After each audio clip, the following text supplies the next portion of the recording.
So I'm actually convinced that Steve doesn't actually have a wallet. I think it's in fact like a fucking Narnia closet, right? Like he just actually goes into his fucking walk-in closet and opens a door, and it's like this extra dimension to where he just pulls out fucking bags of money, like the old fucking Looney Tunes graphics. And like I think we should really, at this point, end up checking his house to see if he actually, doesn't have a U.S. money printing machine illegally there, just counterfeiting bills the entire time, because this shit is getting ridiculous. I'm convinced that with how much money he's actually spent, he could field probably a decent soccer team in the US, or maybe he could fund a middle of the table Formula 1 team or some shit. Like he's on another level with this shit. But hats off to him though, as I just want to start this out by saying that him going all out for Worlds and it being in North America is actually like the perfect plan, right? It's the perfect return for your money type shit, because this at least allows him to, pitch to sponsors and stuff and say, hey, we're basically going to fucking go to Worlds. So let's renegotiate some sponsorship packages, and he can then get extra money out of that. So I think this is just a great move by him. And I will say that if this team doesn't even get out of groups, I think that's a failure of this actual lineup, which goes to show exactly how high the bar is set for this lineup, but also how fucking good this lineup is. So let's cut to the chase. It is Bwipo, Santorin, Bjergsen, Hansama, and Core JJ to round out the entire roster. So let's go from top to bottom in fashion. Bwipo is coming off from playing the jungle over in Fnatic to now he's the top laner again, this time for Team Liquid. There was unfortunate circumstances at Worlds with Upset having to leave and whatnot, and then them having to play at Worlds without their main fucking ADC. And so I wouldn't hold that against Bwipo. And not only that, he was also off-rolling and he still made it to Worlds. That's pretty nuts when you think about it. Like most people, when they off roll, like, they're silver or something. So it's pretty good for him. But I do actually wonder if his style is going to change as a result of him previously playing jungle, because you just learn different shit about the game when you play a different role for an extended period of time. And I think it actually rounds you out as a player. I always harken back to the idea of Mata and the fact that he was rumored, at least, I don't know if it's true, but it's kind of cool to think about, that he had 5 challenger accounts, one for each role. Like, that's bananas. But point being is that Mata was really fucking good at the game, and it's no wonder, because he understood every role to a high level. So I think that's actually going to work out for Bwipo's favor. And sometimes also too, you need a rest from the game in order to improve. And that is somewhat of a quasi rest, right? Because you're not playing the same role. So everything is fresh and everything is new. So you come in with a new pair of eyes, so to speak. So I do wonder if his style is going to change, because historically, Bwipo was always like this pretty aggressive player in the top lane. Sometimes he would get punished and he would do like these stupid mistakes. But also too, he is one of these like very selfless players, and he's willing to sacrifice for his entire team. Hence probably why he went to play jungle for Fnatic. So I'm curious to see how his style is, especially coming from Europe to North America. I wonder if it's going to clash a bit in terms of just the entire Team Liquid lineup. But we'll get back to that part later. So let's go with Santorin. Man, there's a lot of EU people, isn't there?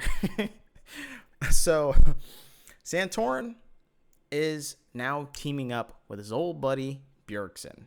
Now, I don't think it's going to be the same relationship as before. They've had some time apart. They've grown as people. So it might not be the same ex-boyfriend as it once was, right? So I think Santorin has actually become a way more well-rounded player. I wouldn't say he's aggressive, but I wouldn't say he's passive either. I think he's like the perfect balance of a jungler, or what a jungler should be. I wish, he was a little bit more skilled in one area or the other, but, so be it. So he can slot into a lot of different lineups. And I think Santorin is just mega underrated too. I thought he was underrated on FlyQuest, and I still think he is slightly underrated just from a public perspective of, just everyone in fucking Reddit or whatever. But I think Santorin is a great piece to this entire puzzle. So I'm excited to see him play and kind of fill out this super duper team, as I like to call it. Now we get to Bjergsen. Man, Bjergsen joining Team Liquid. Like, what fucking Twilight Zone are we in, I guess? It's just ridiculous to think that he is not in black and white. But it's clear that for him to join this team, that he wanted a super team, right? So that was one of his preconditions in order to even leave the TSM roster and join another organization was, Steve had to say and guarantee that it was going to be a banger ass roster. And obviously he already had Core JJ locked in anyways. So it's like, it's most likely going to be a banging roster. Now, I think that Bjergsen is going to be a bit rusty. You guys can also go watch my thoughts about just Bjergsen joining Team Liquid just on his own entirely in that entire context to get the full context of what I think about Bjergsen joining Team Liquid. And I'll like link that or some shit. But I think he should be a bit rusty, but I think the lock-in tournament is actually going to solve all of those ring rust issues, because when you think about it, he has only not been playing for a year. He's been coaching, so he's been keeping up with VODs and VOD reviews, and a rumor had it that he was actually playing as much solo queue, if not more, than the average LCS player when he was coaching. And I'm not saying that playing solo queue is a replacement for playing in scrims. I think they're completely different beasts. So that's why I say he'll actually be a bit rusty, but I don't think it's going to be to any like massive detriment to him. I think he'll be able to shake that off rather quickly, especially with the lock-in tournament and how it really doesn't mean anything anyways. But I do hope that he plays starkly different from TSM, because otherwise I actually don't think this lineup is the best that it could be. Like on paper, it looks pretty fucking sick, but when you think about the individual playstyles of each player, I don't think it makes a ton of sense unless the linchpin, which is Bjergsen, is able to change his playstyle to be more selfish. I think if we see a more selfish Bjergsen, which hopefully we do, because now he has players that, can play independently of him, right, to help them out, right? So because most of his lineups, it's always been to where he has had to help all these other players or all these other lanes, etc., and start putting out fires. But now he doesn't need to do that. He has a super duper team. So if his style doesn't change here, I don't think it's ever going to change, and that's going to massively disappoint me. So I do hope that he becomes more aggressive, becomes more selfish in the draft, and he just demands more as resources from his entire team. I think that's going to be one of the big things if we do see that, to where we just see like Omega God Bjergsen, finally again, which, previously it's been so long since we've seen him be aggressive. It's like I said before in the other videos, like season 3 when he first came onto the scene, he was super aggressive. So let's move over to Hans Sama, one of the best ADCs from EU. He's up there with like the likes of Upset and Reckless. He is one of the more aggressive ADCs too. And so this is going to see a fantastic pairing. I hope to see like Lane Kingdom type shit over in the bot lane. And considering that Core JJ played with Double Lift, another aggressive ADC, then I see no reason as to how like this duo can pair together. I think they're going to pair phenomenally together. So I think Hans Sama is a great choice, the last piece to the entire puzzle. But like I said before, I don't think it's going to be enough aggression because, I mean, realistically, ADCs, they have to naturally play safe anyways, right? There is no real true aggression from an ADC unless you're Uzi.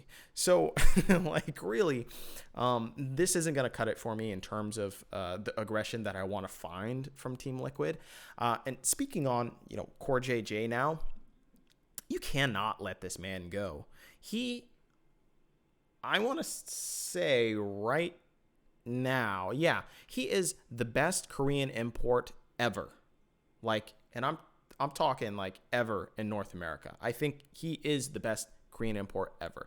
Now, in the world, that's kind of a tough sell with, the likes of like the Shy over in China, or you have a whole lot of good names over in China, obviously, right? So I don't think that you can necessarily put that up there.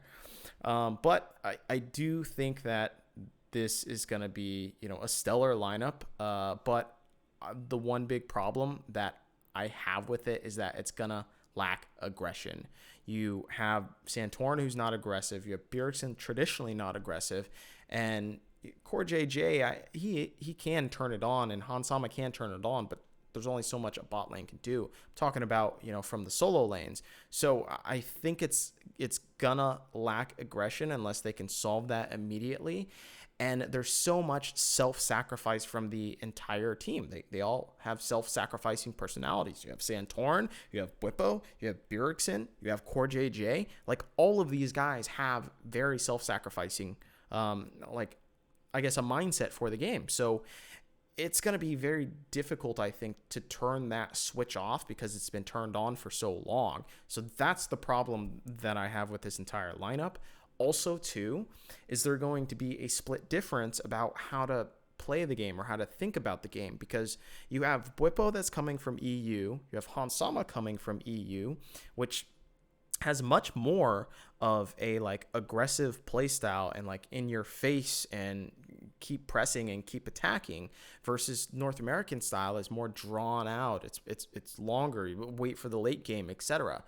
Which now Bjergsen is basically a North American player at this point.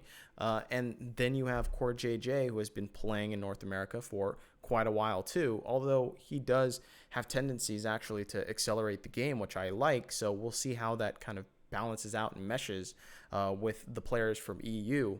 But I feel like that could be one of the big pitfalls for, this entire squad. So I'm really excited for this team. I think it is great on paper. And like I said, I think it's a failure if they don't make it out of groups, especially if they don't make it to Worlds, right? But assuming they make it to Worlds, because it's basically guaranteed with just the names and the raw skill power of this team. If they don't make it out of groups, I don't know, dude. Maybe it's something in the water in North America. I don't know. But I am very excited for this Team Liquid squad. I'm happy that there is an owner like Steve to be able to construct a roster like this and to show just exactly, what something like this would even look like in reality, because we can only dream of it on paper. So he's kind of made that a reality. So big ups to him. This is going to be a really great year, and I'm very excited to see how Team Liquid performs for 2022.